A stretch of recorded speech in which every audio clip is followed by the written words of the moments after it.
Welcome back into Talking Fitchburg. Joining me here again at McKee Farms Park Apartments is a familiar face, Sandy, physical therapist with independent health care and independent living. Not sure how the two correlate, but that's why you're here. You can tell me how this works. So what is independent health care? Independent Healthcare is a home health agency, and we provide nursing services, physical therapy, occupational therapy, and speech therapy for people in their own homes. And then what is independent living? Independent living is the bigger part of the picture, and it's a local nonprofit agency, and we provide services to patients, elderly patients, and people with physical disabilities so they can stay in their homes. And so obviously we have Sandy from the physical therapy side of things today, so that means we're going to be talking about some movements and talking about coordination. Huge. So we got balance last time. Yep. Coordination, again, as we age, can become an issue. And today we're going to talk a little bit about that. So let's start with what exactly is coordination in your eyes. Okay. Coordination is getting your body to do what it needs to do, what you're asking it to do. And it usually involves some muscle strength and it involves some quickness. As we get older, we tend not to do activities that involve a lot of strength and quickness. We lose that ability. So having good coordination is one of the ways that can help prevent a fall. So it's important to work on your coordination. And why is having good coordination so important? To prevent falls. It was on here, I had to ask. Okay. All right, let's get right into the demonstration component here. We've got our lovely assistant Jenny here to help us out, and this time I promise I won't interrupt you this time. I'm just going to stand back here and let's demonstrate some coordination.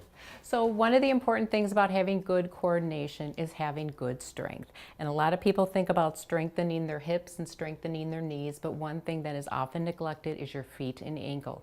That is very important to have your feet and ankle on board to prevent a fall. You start to fall, you need to be able to do something like that quick to make sure you don't fall over. So first of all, we're going to start having Jenny do a good strengthening exercise for her foot and ankle. She's going to extend her right leg, and she's going to think about making big circles with her big toe.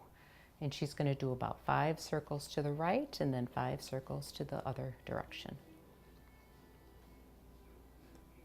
This would be hard for me. And well, some people do this and they don't feel like they're really doing anything, but actually you are. The fact is that your muscles are so tiny in your feet and your ankle, you don't feel it as much as if you were doing a squat or something more Absolutely involved. And you can repeat that on your left there. And are we? What's the time frame that you're going for here as we're doing these? 15, 20 seconds each direction, each leg. And this is something simple. You could do it when you're watching TV. Doing this a couple times a day would be awesome. That's awesome. All right, what's next? So another exercise is a very excellent, safe way to improve your quickness. I took a hard-covered book, an old book that I'm not too concerned about, and we'll have Jenny over here. And we're going to have Jenny step on that book quickly 5 times, just putting her toes on there. Quick. Good. And repeat on the other side. So the goal is to do this as fast as possible. You want to do it about 5 to 10 times. After that, most people slow down. You're not getting the benefit that you would if you with the first initial 5 to 10 times. So you probably want to repeat that twice on both sides, facing forward. You can also do it to the side. So Jenny's going to stand to the side and she's going to do the same thing quickly.